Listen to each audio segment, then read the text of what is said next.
안녕하세요, 주부팔로입니다. 재료부터 소개할게요. 먼저 미역은 작은 한 주먹을 물에 불려줍니다. 82kg부터 49kg까지 5개월 동안 33kg을 감량한 우리 학원 선생님이 감량기에 매일 하루 3끼 중 1끼는 미역 두부밥을 먹었는데요. 불린 미역을 먹기 좋게 잘라줍니다.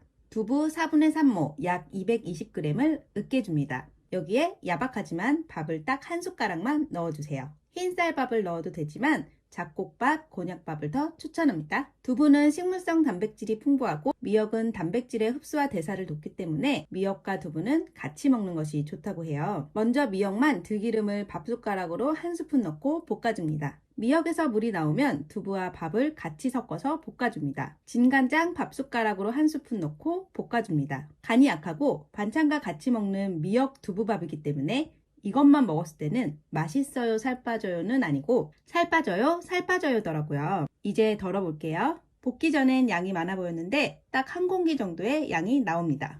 밥이 한 숟가락만 들어갔는데도 두부를 퍼먹는 맛이 아닌 밥이 주는 맛과 포만감의 역할이 커요. 살 빠져요. 재료 소개할게요.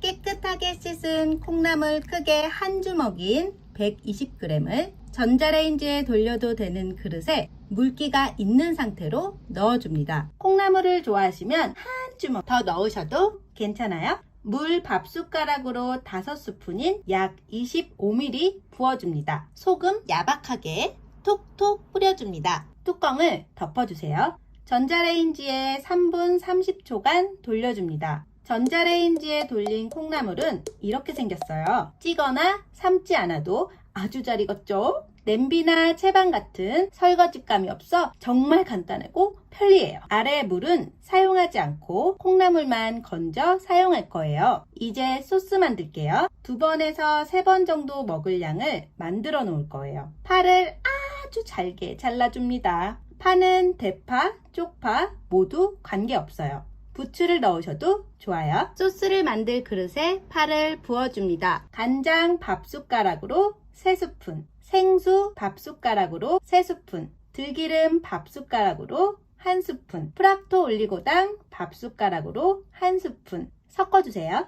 프락토 올리고당 대신 스테비아나 알룰로스 넣으셔도 되고요. 양은 밥숟가락으로 3분의 1스푼만 넣어주세요. 이 소스는 냉장 보관해 주시고요. 들기름 대신 참기름으로 넣으실 분들은 소스 만들 때는 넣지 마시고 비빌 때마다 참기름 밥숟가락으로 3분의 1스푼씩 넣어주세요. 그릇에 인심 좋게 밥 2스푼 넣어주세요. 흰 쌀밥도 좋지만 현미밥이나 곤약밥을 추천드리고요. 두부 2분의 1모 조금 안 되는 양인 약 130g 넣어주세요. 콩나물을 모두 올려주세요. 소스 넣고 비벼주세요. 비비고 나니 양이 정말 한 바가지죠? 맛있어요? 살 빠져요. 재료 소개할게요. 양배추 약 250g을 준비합니다. 큰 거 한 통으로 구매하셨을 경우 4분의 1 정도 양으로 생각하시면 됩니다. 양배추를 얇게 채 썰어줍니다. 채칼을 이용하지 않으실 경우 최대한 얇게 썰어주세요. 양배추를 얇게 썰면 이렇게 그냥 한 바가지가 나옵니다. 깨끗한 물로 씻어주세요. 양파 2분의 1을 얇게 잘라줍니다. 한 곳에 모아줍니다. 팔팔 끓는 뜨거운 물을 양배추와 양파가 다 잠기도록 부어줍니다. 소금 톡톡 뿌려줍니다. 잘 섞어줍니다. 이대로 8분간 기다립니다. 그동안 파를 잘라줍니다. 냉동파로 사용하셔도 괜찮아요. 청양고추를 잘라줍니다. 팬에 올리브유 밥숟가락으로 1스푼 올려줍니다. 파와 청양고추를 부어주시고요. 약한 불로 볶아줍니다. 이제 양배추랑 양파에게 가볼게요. 8분이 지나면 이렇게 생겼어요. 만져보시면 양배추가 유연해졌어요.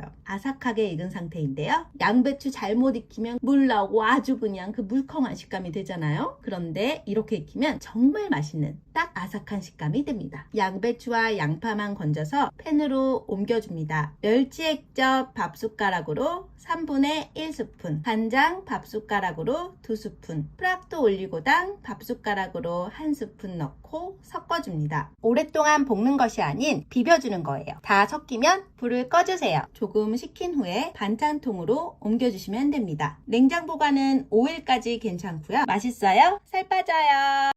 보여드릴게요. 우선 재료부터 소개할게요. 무, 집에 있는 채소, 소금, 자연 발효 식초, 들기름, 후추, 고춧가루는 선택이에요. 무를 채 썹니다. 한 번에 많이 해놓고 매일 드실 수 있고요. 무 반 개 기준으로 보여드릴게요. 무를 썰 때 채칼을 이용하면 편하고요. 모양은 상관없으니까 칼로 무를 자르셔도 됩니다. 너무 두껍지 않게요. 무는 94%가 수분이고 칼로리는 낮으며 콜레스테롤 배출, 소화 기능에도 도움을 주는 다이어트에 좋은 식재료예요. 다 썬 물을 굵은 소금 1스푼 넣고 버무려 주시고요. 30분간 그대로 둡니다. 30분이 지나면 이렇게 무의 수명이 그냥 싹 죽거든요. 그때 찬물로 무채를 한번 씻어줍니다. 물기를 빼주시고요. 식초 5번, 들기름 2번, 후추 탁탁탁탁 넣고 버무려 주세요. 그리고 선택인 고춧가루를 기호에 따라 넣어주시면 되는데요. 맛있어요. 살 빠져요. 82kg에서 49kg까지 5개월 동안 33kg을 감량한 우리 학원 선생님이 감량기 때 매일 마신 물이 조금 특이해가지고 배워왔어요. 그런데 정말 쉽고 간단해요. 재료는요, 하루 분량이고요. 생수 1.5L, 레몬 1개입니다. 레몬은 동글동글하고 끝이 녹색인 레몬으로 골라주시고요. 세척부터 할게요. 냄비에 물을 끓여줍니다. 하루에 물 2리터를 마셨는데 0.5리터는 생수, 1.5리터는 매일 이 물을 만들어 마셨는데요. 물이 끓으면 레몬을 넣어주세요. 끓는 물에 30초 이내로 데쳐줍니다. 오랫동안 가열하면 열에 의해 레몬 속 비타민C가 파괴될 수 있으니 반드시 30초 이내로 데쳐주세요. 레몬을 꺼내서 미지근한 물로 한번 씻어주시고요. 레몬의 물기를 제거해주세요. 이렇게 세척한 레몬은 조각조각 손질 후 냉동 보관하셔도 되고요. 세척하지 않은 레몬은 냉장 보관하시면 됩니다. 꿀팁! 레몬의 양끝을 잘라주시고요. 레몬의 껍질을 까줍니다. 작게 썰어줍니다. 거름망에 레몬 올리고요. 60도 정도의 미지근한 물을 부어줍니다. 거름망에 레몬은 계속 들고 다니면서 마실 텀블러에 넣어주시고요. 우러난 물은 1.5L 생수통에 물 1컵 분량을 덜어내고 부어줍니다. 텀블러에 레몬물 부어주시고요. 수시로 마시는데요. 텀블러에 있는 것을 다 마시면 다시 부어서 마시면 됩니다. 단 아침 공복에는 이 물이 아닌 생수로 드셔야 합니다. 매일 마시기 때문에 치아 보호를 위해 빨대를 이용해서 마시고요. 저도 마셔보니 이 레몬물 인정합니다. 인정! 개인적으로 전 찬물에 레몬 띄운 물은 애매하게 싱거운데 이 물은 레몬 맛이 적당하게 나서 향도 좋고 맛있고 하지만 강하게 시큼하지 않아서 매일 자주 마실 수 있겠더라고요. 맛있어요? 살 빠져요.